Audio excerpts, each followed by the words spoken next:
Hi friends, ಎಲ್ರಿಗೂ ಹೊಸ ವಿಡಿಯೋಗೆ ಸ್ವಾಗತ. ನಿನ್ನೆ ನಡೆದ ಇಂಡಿಯಾ ವರ್ಸಸ್ ಜಿಂಬಾಬ್ವೆ ಮೊದಲ T20 ಮ್ಯಾಚಲ್ಲಿ ನಮ್ಮ ಭಾರತ ತಂಡ ಒಂದು ಭರ್ಜರಿ ಗೆಲುವನ್ನೇ ಸಾಧಿಸಿತ್ತು. ಹಾಗೆ ಗೆದ್ದ ನಂತರ ನಮ್ಮ ರನ್ ಮಷಿನ್ ಹಾಗೆ ಕಿಂಗ್ ಕೊಹ್ಲಿ ಆಗಿರ್ತಕ್ಕಂಥ ವಿರಾಟ್ ಕೊಹ್ಲಿ ಅವರು ಪ್ರೆಸ್ ಕಾನ್ಫರೆನ್ಸಲ್ಲಿ ಏನೆಲ್ಲ ಹೇಳಿದ್ರು ಸುದ್ದಿಯ ಸಂಪೂರ್ಣ ಮಾಹಿತಿ ತಿಳ್ಕೊಂಡು ಬರೋಣ. ಅದಕ್ಕಿಂತ ಮುಂಚೆ ಚಾನಲ್ಗೆ ಸಬ್ಸ್ಕ್ರೈಬ್ ಮಾಡಿದ ವಿಡಿಯೋ ನೋಡ್ತಾ ಇದ್ದರೆ ಈಗಲೇ ನಮ್ಮ ಚಾನಲ್ನ ಸಬ್ಸ್ಕ್ರೈಬ್ ಮಾಡ್ಕೊಳ್ಳಿ. ಹಾಗೆ ಪಕ್ಕದಲ್ಲೇ ಇರೋ ಬೆಲ್ ಐಕಾನ್ ಮೇಲೆ ಆಲ್ ಅಂತ ಕ್ಲಿಕ್ ಮಾಡ್ಕೊಳ್ಳಿ. ನಾವು ಯಾವುದೇ ಹೊಸ ವಿಡಿಯೋ ಅಪ್ಲೋಡ್ ಮಾಡಿದರೂ ಮೊದಲು ನಿಮಗೆ ನೋಟಿಫಿಕೇಷನ್ ಬರುತ್ತೆ.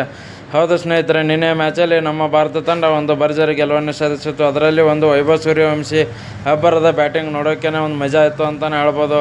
ಹಾಗೆ ವಿರಾಟ್ ಕೊಹ್ಲಿ ಅವರು ಕೂಡ ಅದನ್ನೇ ಒಂದು ಮಾತನಾಡಿದ್ದಾರೆ ಅಂತ ಹೇಳ್ಬೋದು. ಪ್ರೆಸ್ ಕಾನ್ಫರೆನ್ಸಲ್ಲಿ ವೈಭವ್ ಸೂರ್ಯವಂಶಿ ಅವರು ಈ ರೇಂಜ್ಗೆ ಆಡ್ತಾ ಇರೋದು ಒಂದು ನಮಗೆ ತುಂಬಾ ಖುಷಿ ತಂದಿದೆ. ಹಾಗೆ ಒಂದು ಕೇವಲ 19 ಬಾಲ್ಗೆ 50 ರನ್ ಹೊಡೆದು ಒಂದು ದಾಖಲೆ ಮಾಡಿದ್ದಾರೆ ಅಂತಲೇ ಹೇಳಿದ್ದಾರೆ. 18 ಬಾಲ್ಗೆ ಜಿಂಬಾಬ್ವೆ ವಿರುದ್ಧ ಒಂದು ಈ ಥರ ಮ್ಯಾಚಲ್ಲಿ ದೊಡ್ಡ ಗ್ರೌಂಡ್ಗಳು ಇರ್ತವೆ, ಬಟ್ ಮನುಷ್ಯನ ಪವರನ್ನು ನಾವು ಮೆಚ್ಚಲೇಬೇಕು. ಬಟ್ ಇವರು ಮುಂದೆ ಬರ್ತಕ್ಕಂಥ ದಿನಗಳಲ್ಲಿ ಇನ್ನೂ ಕೂಡ ಒಂದು ದೊಡ್ಡ ದಾಖಲೆ ಮಾಡೋ ಚಾನ್ಸ್ ಇದೆ ಅಂತ ಹೇಳಿ ಒಂದು ಅಪ್ರಿಷಿಯೇಟ್ ಮಾಡಿದ್ದಾರೆ ಅಂತ ಹೇಳ್ಬೋದು. ಹಾಗೆ ನಮ್ಮ ಭಾರತದ ಬಾಲಿಂಗ್ ನಮ್ಮ ಭಾರತ ತಂಡ ಮೊದಲಿಗೆ ಟಾಸ್ ಗೆದ್ದು ಬಾಲಿಂಗನ್ನು ತಗೊಳುತ್ತೆ. ಬಾಲಿಂಗ್ ಮಾಡೋಕ್ಕೆ ಮೊದಲನೇ ಓವರಲ್ಲಿ ಮಯಾಂಕ್ ಯಾದವ್ ಅವರು ಬರ್ತಾರೆ.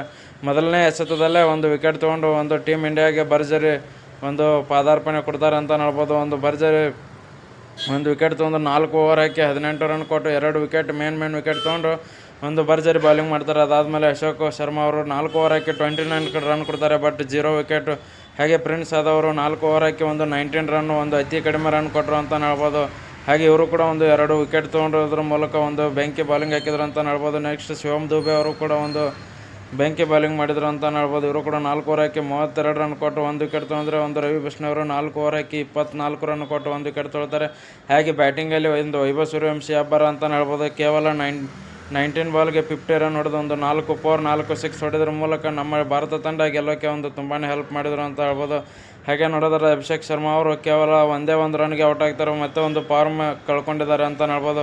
ಹಾಗೆ ಇಶಾನ್ ಕಿಶನ್ ಅವರು ಒಂದು 24 ಬಾಲ್ಗೆ 35 ರನ್ ಹೊಡೆಯೋದ್ರ ಮೂಲಕ ಇವರು ಕೂಡ ನಮ್ಮ ಭಾರತ ತಂಡದ ಬ್ಯಾಟಿಂಗಲ್ಲಿ ಒಂದು ಮಿಂಚಿದ್ರು ಅಂತ ಹೇಳ್ಬೋದು. ನೆಕ್ಸ್ಟ್ ಶ್ರೇಯಸ್ ಅಯ್ಯರ್ ಅವರು ಕೊನೆತನ ನಿಂತು ಮ್ಯಾಚನ್ನು ಗೆಲ್ಸ್ಕೊಂಡು ಹೋದರು. ಹೀಗೆ ಒಂದು ನಮ್ಮ ಭಾರತ ತಂಡ ಗೆದ್ದಿತ್ತು ಅಂತ ಹೇಳ್ಬೋದು. ವಿಡಿಯೋ ಇಷ್ಟ ಆಗಿದ್ರೆ ಲೈಕ್ ಮಾಡಿ.